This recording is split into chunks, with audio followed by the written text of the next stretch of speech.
Definitivamente uno de los momentos más importantes del día para mí es el momento en que me despierto, después de vestirme y de preparar el mate, que es indispensable para entender la Biblia. Me gusta ese rato que paso solas con la palabra y con el Señor. Y esto ha sido para mí una pasión, ha sido algo que ha nutrido mi vida, algo que me ha bendecido, que me ha desafiado, que me ha sostenido en tiempos de crisis, que me ha ayudado, que me ha provisto de orientación.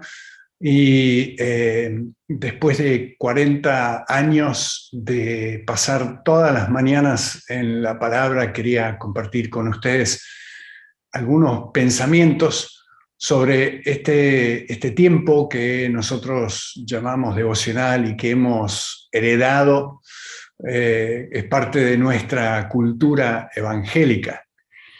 Yo voy a compartir con ustedes mi pantalla y obviamente hay mucho que se puede decir sobre el devocional, hay mucho también que se puede decir sobre el lugar de la palabra en el devocional. Yo no voy a tocar todos esos temas, pero sí me gustaría quizás tirar algunos conceptos, algunos principios que a mí me han ayudado en el proceso de interactuar con la palabra de Dios, y espero que algunos de esos conceptos te sean de bendición, te estimulen, te ayuden a seguir creciendo en tu propia interacción con la palabra. Señor, queremos darte gracias porque nos regalas esta oportunidad, queremos darte gracias por el Ministerio de Sociedad Bíblica Argentina. La bendecimos en tu nombre, Señor, bendecimos a su equipo, bendecimos el esfuerzo que hacen a favor de tu iglesia, Señor, para que la palabra de Dios llegue a cada hogar en nuestro país. Bendecimos a las sociedades bíblicas en los diferentes lugares de América Latina que trabajan con este mismo propósito. Y queremos pedirte, Señor, que este tiempo que compartimos, vos nos estés acompañando, vos traigas luz, vos hables a nuestro corazón, Señor, y nos des un corazón dispuesto a recibir con mansedumbre tu palabra, Señor, y responder de una manera que te agrada, que te honra, que nos permite alinearnos con los conceptos del reino de Dios que tú has establecido para nuestras vidas. Acompáñanos, Señor, nos hace falta que vos nos ilumines y nos ayudes en este tiempo que compartimos juntos. Te lo pedimos por amor a tu nombre. Amén. Amén. Muy bien, yo tengo por costumbre compartir mi pantalla para no torturarlos a ustedes, así no tienen que mirarme a mí. Voy a entonces compartir con ustedes mi pantalla. Y lo que queremos hacer es pensar un poquito en este encuentro diario con la palabra. Y yo lo que quiero hacer en primer lugar es preguntar ¿por qué? ¿Por qué debemos encontrarnos con la palabra? ¿Por qué es necesario esto? Yo creo y he escuchado mucho en este tiempo personas que argumentan, más por tradición, más por costumbre, la importancia de leer la palabra que personas que de alguna manera tienen argumentos que ayudan a conversar a una generación nueva que no compra esta tradición de pasar tiempo leyendo la palabra. Entonces, quizás es bueno preguntarnos por qué es necesario leer la palabra. Y yo quiero decirles que no basta con apelar a la tradición. No, si a mí me entusiasma leer la palabra, no puedo asumir que ese entusiasmo se lo voy a traducir a las personas que están a mi alrededor y mucho menos a la generación que viene atrás nuestro. quizás necesitamos pensar en otros argumentos que tengan mayor peso. Y yo quiero compartir 2 o 3 razones por el cual yo creo que es importante ese encuentro con la palabra de Dios. La primera es esta, que la palabra de Dios nos da la posibilidad, nos ofrece la posibilidad de conocer el corazón de Dios. Jesús en algún momento dijo en su gran oración sacerdotal: he manifestado, hablándole al Padre, he manifestado tu nombre a los hombres que del mundo me diste. Y al final de esa oración vuelve a decir: yo les he dado a conocer tu nombre. Ustedes saben que en la cultura hebrea el nombre no es simplemente el antojo de los padres. El nombre en la cultura hebrea tiene que ver con el propósito de Dios para una vida. El nombre tiene que ver con lo que Dios intenta formar en la vida de esa persona. De manera que cuando Jesús dice que muchas de sus enseñanzas tuvieron como propósito dar a conocer el nombre de Dios, nos está dando a entender que una de sus intenciones fue revelarle a los discípulos el corazón del Padre. Y esto, que parece algo que quizás no le damos mucha importancia, en realidad es fundamental, porque de un desconocimiento del corazón de Dios o de un concepto errado acerca del corazón de Dios se construye una espiritualidad, una experiencia cristiana también errada, también torcida. De manera que conocer el corazón de Dios es una parte fundamental de nuestro peregrinaje en Cristo Jesús. Y quisiera simplemente afirmar que es difícil amar a un desconocido.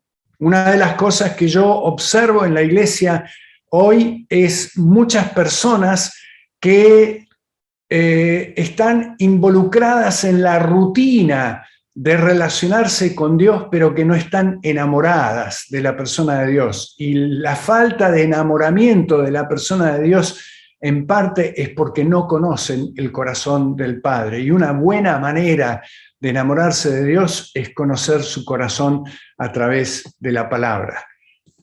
Una segunda razón por la cual creo que debemos leer la palabra es que la palabra nos ayuda a activar la fe.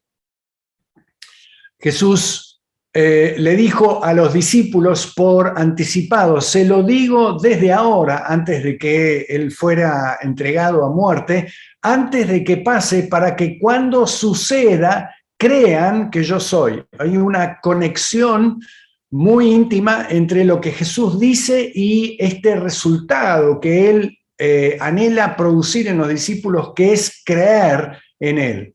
Y Juan termina por usar 2 versículos. En Juan 20 nos dice que hay muchas otras cosas que Jesús hizo, pero las que se han escrito se escribieron para que nosotros creamos que Jesús es el Cristo, el Hijo de Dios, y para que al creer tengan vida en su nombre. ¿Recuerdan las palabras del apóstol Pablo en Romanos 10:17? El apóstol afirma que la fe viene del oír y el oír por la palabra de Cristo. Hay una tendencia en nuestro entorno de iglesia a creer que la fe tiene que ver con entusiasmo, que la fe tiene que ver con pasión. Entonces se nos anima a cantar con más fe o a declarar con más fe, como pidiendo que nuestra declaración sea con un volumen más alto o que sea con mayor entusiasmo, pero en realidad la fe en la Biblia es una convicción de que la palabra de Dios es confiable. Y como bien saben ustedes, la fe es indispensable para agradar a Dios. Sin fe es imposible agradar a Dios. Y la pregunta que nos hacemos es cómo podemos poner la fe en la palabra si somos ignorantes acerca de las promesas y de las declaraciones de Dios para con su pueblo. ¿Cómo podemos ejercitar nuestra fe si no conocemos la esencia de la palabra de Dios? Para ejercitar la fe tenemos que ser conocedores de las promesas y de las declaraciones que Dios ha hecho a favor nuestro y poner nuestra confianza en esas declaraciones. Un tercer elemento tiene que ver con este proceso de limpieza. Me agarro de la analogía de Jesús, de que somos una vid, y Jesús en esa descripción de la vid dice: toda rama que en mí no da fruto, el Padre la quita, que es el único que poda la vid. Y todo el que da fruto lo poda para que dé más fruto. O sea que nadie se salva de este proceso de ser podados. Y luego Jesús aclara a los discípulos: ustedes ya están limpios por la palabra que les he hablado.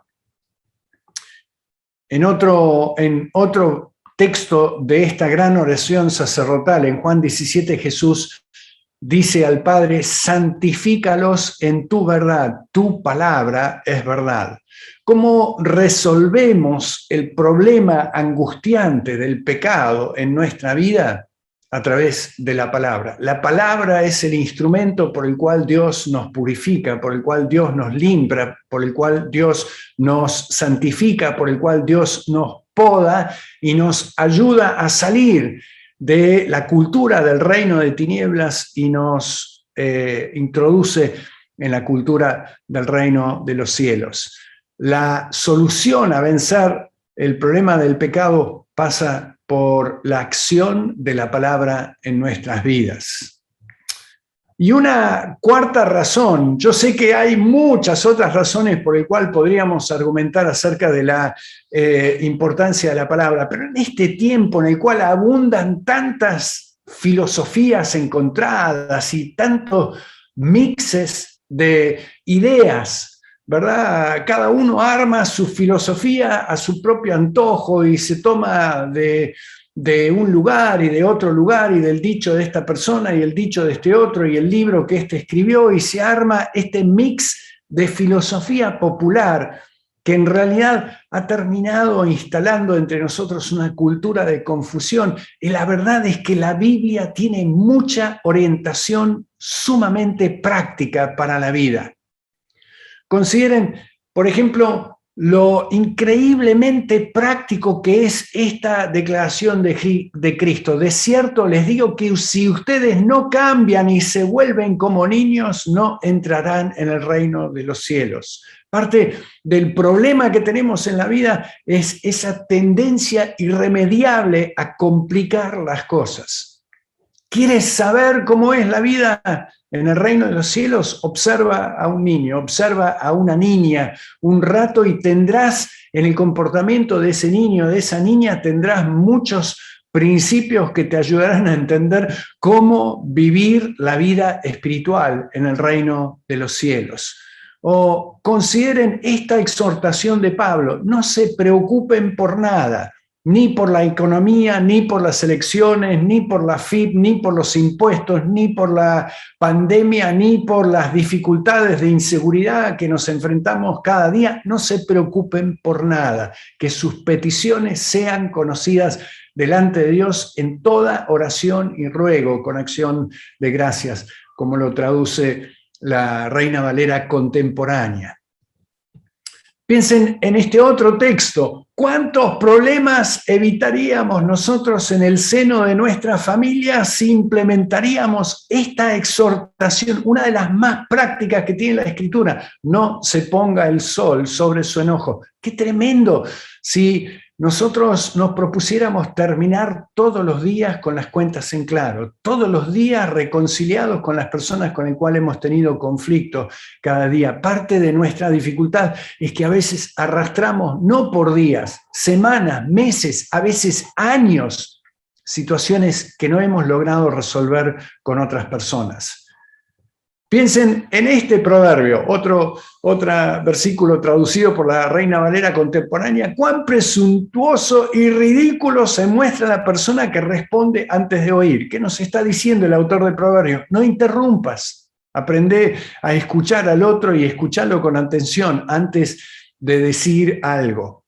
Exhortaciones increíblemente prácticas. El espíritu del hombre puede soportar su enfermedad, pero el espíritu quebrantado, ¿quién lo puede sobrellevar? A veces creemos que lo que necesitamos son circunstancias más favorables, y este proverbio nos está diciendo que lo que necesitamos es un corazón sano, porque un corazón quebrantado, por más favorables que sean las circunstancias, igualmente va a mirar la vida como complicada y con preocupación y con ansiedad. No se entristezcan, dice Nehemías, porque la alegría del Señor es la fortaleza de ustedes. Imagínense cómo sería nuestra vida si cada mañana nos proponemos salir a la vida con alegría. La alegría es nuestra fortaleza. No pronuncien ustedes ninguna palabra obscena, dice Efesios 4:29, sino solo aquellos que contribuyan a la necesaria edificación y que sea de bendición para los oyentes. Yo pensaba en este texto, en este día, y digo, ¿cuántas conversaciones durante el día no edifican a otros? Porque nos quejamos del gobierno, porque nos quejamos del país, porque nos quejamos de las dificultades que tenemos, porque nos quejamos porque llueve, porque nos quejamos porque hace calor. La palabra nos exhorta a que busquemos hablar aquello que le hace bien al que me está escuchando. Y eso me anima a mí a examinar la forma en que hablo y participo de conversaciones en el día a día. Vamos a pensar entonces en este encuentro que tenemos cada día con la palabra, y quisiera que usemos un texto de Lucas capítulo 24 para extraer quizás algunos principios que nos pueden ayudar a pensar en qué cosas tienen que ser parte de este encuentro con la palabra. Nos dice el texto de Lucas 24, nos dice que el primer día de la semana, muy temprano, las mujeres regresaron al sepulcro. Jesús ya estaba muerto, estaba enterrado, estaba en el sepulcro. Ustedes recordarán que se había puesto una gran piedra para tapar la entrada de ese sepulcro, y las mujeres fueron para allá y descubrieron para su asombro que la piedra del sepulcro había sido quitada. Y no voy a darles todos los detalles de esa situación. Ustedes recordarán que ante el asombro, ante la angustia de que no encontraron a Jesús ahí adentro, vivieron una situación que las dejó perplejas, atónitas, y decidieron volver a contarle a los discípulos lo que habían vivido. Y miren la reacción de los 11. Cuando volvieron del sepulcro, le contaron todo esto a los 11, y el relato de las mujeres le pareció a los apóstoles una locura. Así que no les creyeron. Y esto me da la primera pauta cuando me acerco a la palabra. Voy a leer en el texto de la palabra cosas que me parecen una locura. Si intento entender esas locuras con las limitaciones de mi mente, voy a optar por la misma decisión que tomaron los 11. No las voy a creer. La palabra, mis amados, se resiste al análisis. Hay partes de la palabra que las podemos analizar, hay partes de la palabra en las cuales nos tenemos que postrar ante el misterio de la persona de Dios. Y tenemos que entender cuando nos acercamos a la palabra que nuestra mente constituye una limitación. Nuestra mente nos puede acompañar, pero nuestra mente no va a ser lo que nos va a destrabar las riquezas de la palabra. Estos dos discípulos en Lucas 24 que iban camino a Emaús, Jesús se puso al lado de ellos y caminó con ellos, pero dice, ellos no lo reconocieron, y es que parecían tener vendados los ojos. No lo pudieron reconocer porque la cabeza no les permitía considerar la posibilidad de que Jesús había resucitado.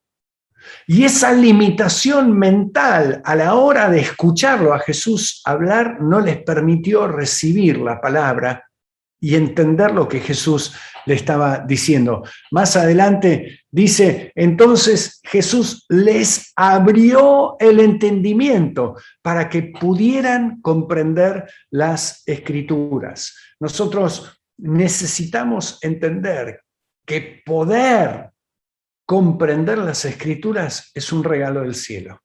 No es por nuestra astucia, no es por nuestras acrobacias mentales, no es por nuestra inteligencia, no es por nuestros estudios, es un regalo del cielo. Y cuando yo me presento ante la palabra, me presento ante la palabra como quien no va a entender, al menos que el Espíritu haga una obra en mí que me permita entender cosas que por otro camino no los entendería. Las mujeres hablaron con Juan, hablaron con Pedro y nos dice, Pedro y el otro discípulo salieron y fueron al sepulcro. A pesar de que los 11 creían que lo que las mujeres habían dicho era una locura, me gusta esto de que algo en Juan y Pedro los llevó a curiosear, a investigar, a ir hasta el sepulcro para ver ellos, aunque fuera con incredulidad, pero para ver qué era esto que las mujeres, o sea, no se cerraron tanto que no estaban dispuestos a explorar esto que las mujeres le habían dicho. Y nos dice el texto que Juan corrió más a prisa que Pedro. No sé si era más joven, si estaba en mejor estado físico, pero Juan llegó antes y cuando se acercó para mirar, vio los lienzos puestos allí, pero no entró. Miró desde la entrada, desde la puerta, por así llamarlo, ¿verdad? Esta palabra vio es la palabra en griego blepo. Hay varias palabras en griego para describir la acción de mirar, y esta palabra indica un ver, un registrar, un notar. Es decir, yo puedo ver algo con la periferia de mi ojo y registro eso que estoy viendo, o sea, tomo conciencia de eso que estoy viendo, pero no le doy mucha importancia, ¿verdad? Pero lo vi, pero no le presté mucha atención a lo que estaba viendo. Nos dice entonces el texto que tras él llegó Simón Pedro. Y Simón Pedro llevó esta exploración un paso más allá. Entró en el sepulcro y vio los lienzos puestos allí. Pero el sudario que había estado sobre la cabeza de Jesús no estaba puesto con los lienzos, sino enrollado en un lugar aparte. Es decir, Pedro decidió de esa mirada fugaz, esa primera mirada fugaz, decidió entrar y mirar con más detenimiento. Y esto, al pensar en la palabra, a veces nos quedamos con eso que vimos en esa primera mirada fugaz. Y no nos damos cuenta que para entrar en las riquezas de la palabra hay que estar dispuesto quizás a mirar con un poquito más de detenimiento. Aquí la palabra que usa en griego para vio los lienzos puestos allí es esta palabra, teoreo, que es la palabra del cual nosotros sacamos en castellano la palabra teoría. Es decir, Pedro intentó percibir el significado, intentó observar con detenimiento y trató de dilucidar, de entender qué significaba eso que estaba viendo, que todavía no lo entendía, pero Pedro intentó mirarlo con mayor cuidado, con mayor detenimiento, ¿verdad? Luego nos dice el texto que entonces entró también el otro discípulo, Juan, el que había llegado primero al sepulcro, y fíjense, y al ver todo eso, creyó. Acá se completa el proceso. Interesantemente, acá usa en el griego otra palabra más, eidón. Y esta palabra eidón significa entender, discernir, identificar el significado. Es decir, Juan logró conectar lo que estaba viendo con una interpretación espiritual de eso que estaba viendo. Logró entender el significado de lo que estaba delante de sus ojos. Y a eso apunta este ejercicio de entrar a la palabra. No queremos quedarnos con lo que vemos a primera vista. Queremos aquietar nuestro espíritu y queremos mirar con mayor detenimiento el texto que estamos mirando, porque entendemos que el texto tiene riquezas que no se ven a primera vista. Este proceso que recorrieron estos 3 discípulos describe a la maravilla lo que Dios intenta hacer con nosotros a través de la palabra. ¿Qué debo traer entonces a este ejercicio diario, este encuentro con la palabra? Y quiero decirte algo. A mí me encanta levantarme a la mañana y estudiar la palabra, pero corro con ventaja. Yo soy una persona que me cuesta quedar en la cama. Yo me levanto a las 6:30 y siento que se me perdió el día. Me encanta levantarme, me encanta madrugarme, son las mejores horas del día para mí. Pero conozco amigos, tengo parientes que las mejores horas del día para ellos son los de la noche o los de la tardecita. O que se levantan a la mañana, pero recién el motor empieza a funcionar a las 11 o a las 12 de la mañana. Cuando yo hablo de encontrarse con la palabra, uno tiene que adecuar ese encuentro a la palabra, a los ritmos y a las capacidades y las características de mi propia personalidad. De manera que cuando me encuentre con la palabra, esté en el momento en el cual mis facultades están en su mejor momento. ¿Qué debo traer? Quiero sugerirte que lo primero que traigo a mi lectura de la palabra es perspectiva. ¿A qué me refiero con esto de perspectiva? Para mí, el leer la palabra no es un fin. El leer la palabra es un medio para un fin. Me gusta usar esta analogía, que la palabra es una ventana al corazón de Dios. Es decir, yo llego a la palabra, pero a través de la palabra yo quiero percibir, descubrir, entender el corazón de mi Padre. De manera que no estoy interesado simplemente en leer por leer. El leer es un medio para lograr un objetivo más grande, que es conocer el corazón de Dios. O si te gusta otra analogía, podemos hablar de que la palabra es un puente a una tierra prometida. La palabra es el vehículo para llegar a esa tierra prometida. O si te gusta otra analogía, podés usar esta, la palabra es una carta de amor del Padre.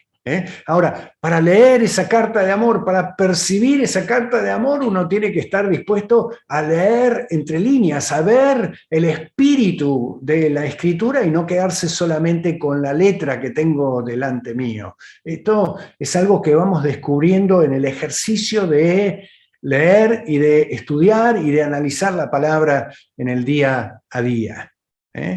Eso es lo primero que traigo, entonces es perspectiva. Lo segundo es curiosidad. Me gusta este ejemplo de los discípulos. Algo despertó en ellos una curiosidad y decidieron ir a investigar.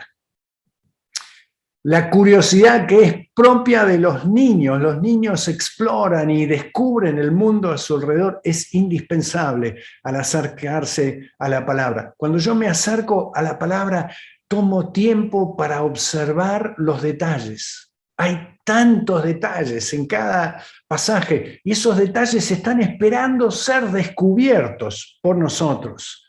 Otra cosa que hago es que le hago preguntas al texto. Le hago preguntas. ¿Qué dice el texto? ¿A quién se lo dice? ¿Cuándo lo dice? ¿Cómo lo dice? ¿Por qué lo dice?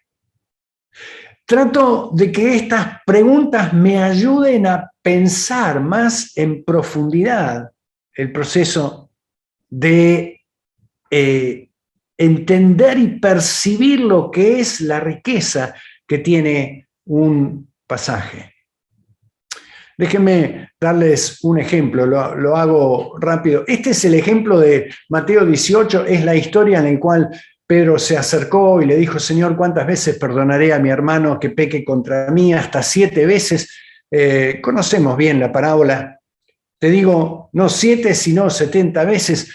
Yo cuando miro este pasaje, yo lo miro y veo que hay un montón de elementos que vale la pena investigar. Aquí yo he detallado algunos, algunos elementos que me invitan a pensar más en este pasaje. Por ejemplo, ¿por qué Pedro le dijo hasta 7 veces? ¿De dónde sacó ese número? Ese número no lo sacó de la galera.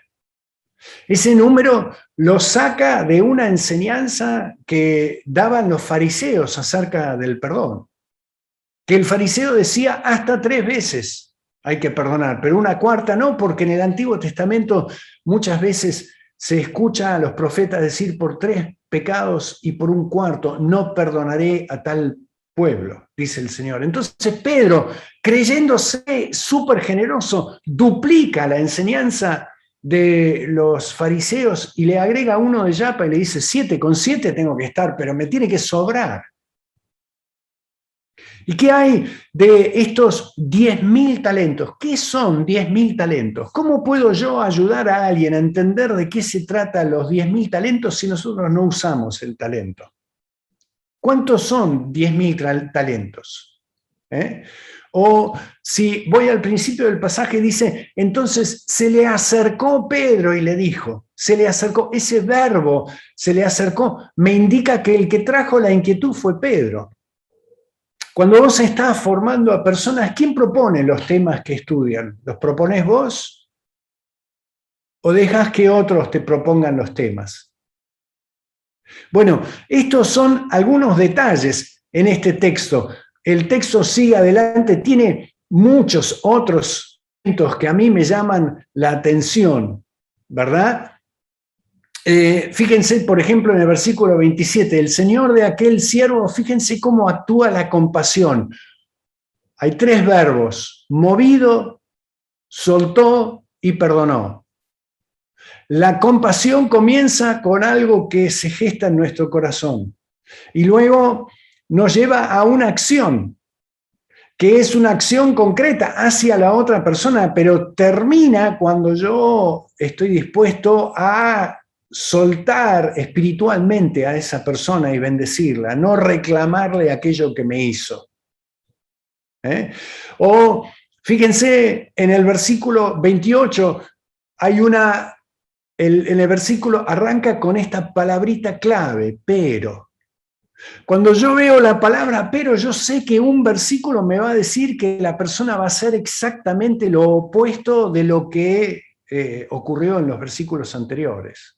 Es decir, este no va a moverse a compasión.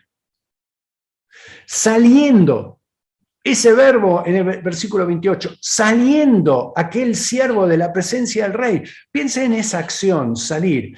¿Ustedes piensan que si se hubiera encontrado con su consiervo en presencia del rey, que se hubiera animado a reclamarle el dinero, la deuda? Aunque sea por vergüenza, no lo hubiera hecho. Pero salió de la presencia del rey. Y saliendo de la presencia del rey se olvidó de la compasión que el rey había tenido hacia él. Lo que me ayuda a entender que la acción de perdonar a otro tiene que ver con estar conectados con Dios. Fíjense los verbos al final del versículo 28. Agarrándolo lo ahogaba. Estos verbos son muy descriptivos. Esta es la acción de un hombre que está enfurecido, que está enojado. Probablemente este siervo estaba molesto porque creía que no tenía razón alguna el rey por perdonarlo. No necesitaba el perdón del rey, quizás ese perdón lo fastidió. Vamos adelante a lo que es el final de este pasaje y tenemos un montón de elementos adicionales que a mí me llaman la atención y seguramente si vos has estudiado este pasaje también te han llamado la atención. Entonces su señor enojado, versículo 34, lo entregó a los verdugos. ¿Quiénes son los verdugos? ¿Quiénes son los verdugos en la Escritura? ¿Cuál es la función del verdugo?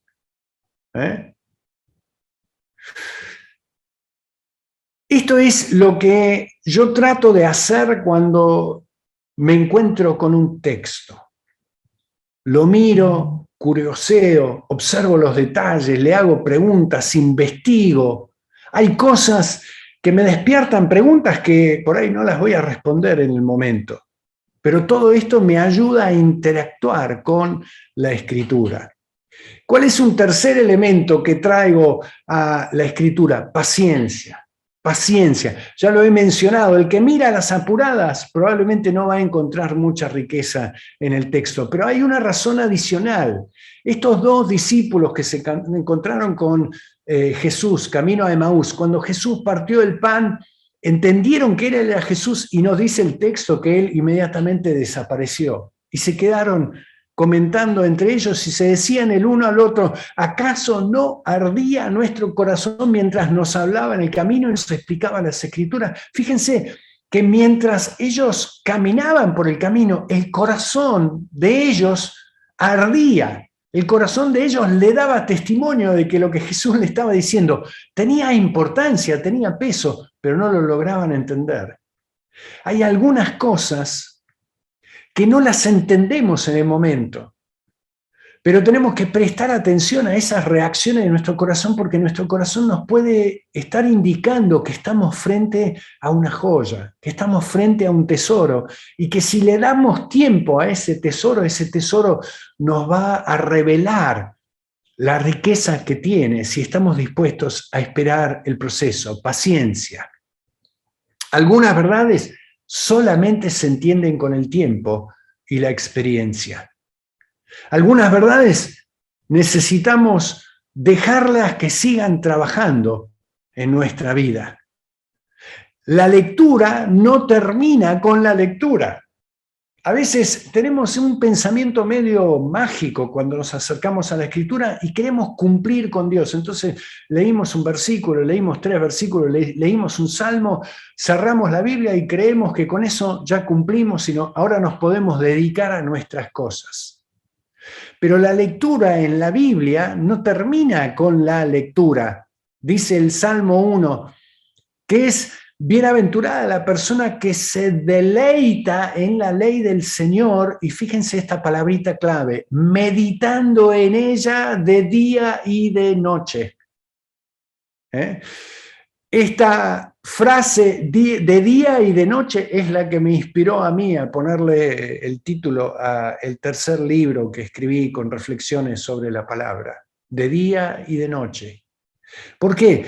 Porque cuando yo cierro la Escritura, esa palabra con la cual he estado interactuando tiene que seguir trabajando en mi corazón. Yo entiendo que hay algunas verdades de las que leí que las tengo que seguir dando vuelta en mi cabeza, las tengo que seguir orando, las tengo que seguir trabajando con el Señor, porque si persevero en esa tarea de seguir pensando, seguir buscando el significado de esa palabra que he leído, con el tiempo voy a arribar quizás a cosas que en esa primera mirada no las pude entender. El ejercicio de meditar. Hay algunas palabras que yo he tardado a veces días y a veces semanas en entenderlas. Y algunas pocas he tardado meses y años en entenderlas. Traemos a la lectura perspectiva, traemos a la lectura paciencia. Traemos a la lectura la convicción que las riquezas de la palabra no se descubren en un momento. Tenemos que masticarlas muy bien para sacarles el jugo. Y un cuarto elemento, perdón, voy a volver para atrás ahí, es el esfuerzo. Yo creo que estamos viviendo en un tiempo en el cual se nos ha instalado entre nosotros un espíritu de vagancia. A veces me llaman personas y me dicen a mí, mira, estoy trabajando este tema, quisiera saber si vos me podés recomendar algunos textos. Yo puedo recomendar algunos textos, pero me pregunto por qué no usaste una concordancia, por ejemplo, o por qué no hiciste una búsqueda en Google, o hiciste alguna búsqueda de textos relacionados a lo que vos estás buscando. Tenemos muchas herramientas a nuestro alcance. Y a veces, cuando le pregunto, ¿y por qué no buscaste o por qué no pensaste? Y dice, no, pero vos ya conocés, ¿por qué no me decís si me ahorrás el trabajo? Estamos en un tiempo, mis devocionales en los libros que yo he publicado tienen 550 palabras. Hay personas que me dicen, no, pero 550 es mucho. Ahora estoy subiendo a Instagram textos que son de 300 palabras. Y algunos me dicen, no, pero 300 es mucho.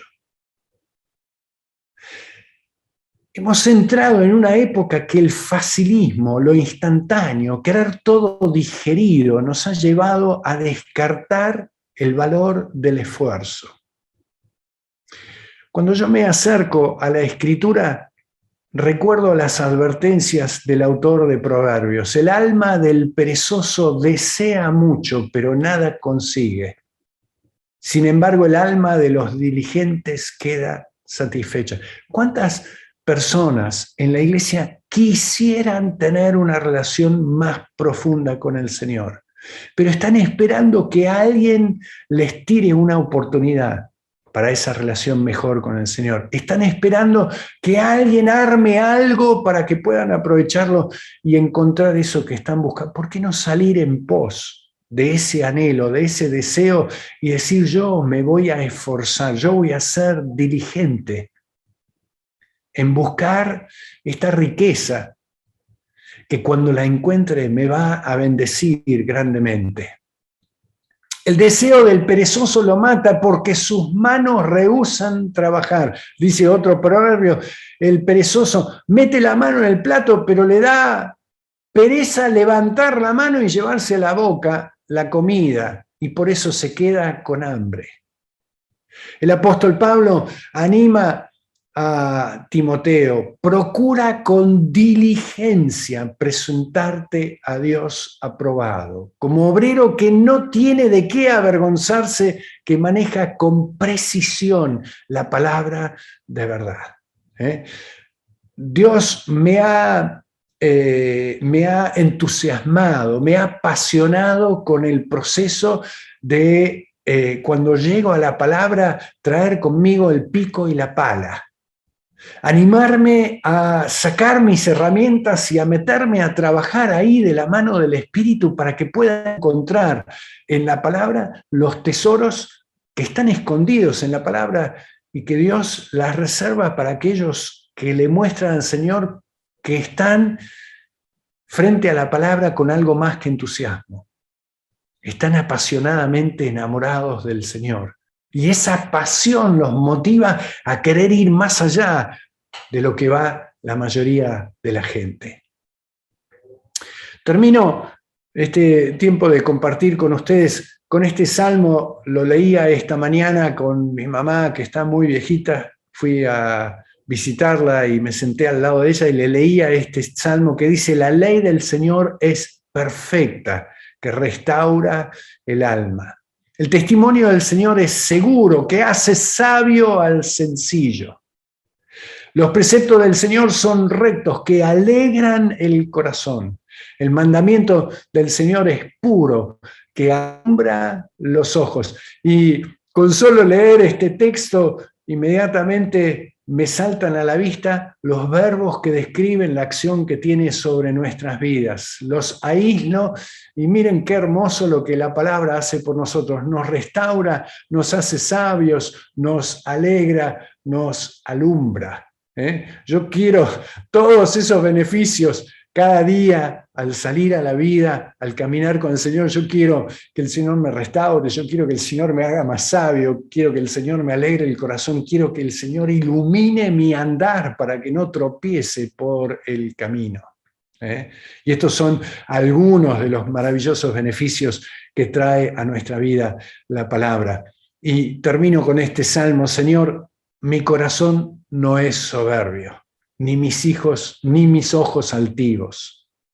No ando tras las grandezas, ni en cosas demasiado difíciles para mí. Cuando yo me acerco a la palabra, mis hermanos, yo no trato de dilucidar grandes misterios, ni de entender cosas que son demasiado complicadas para mí.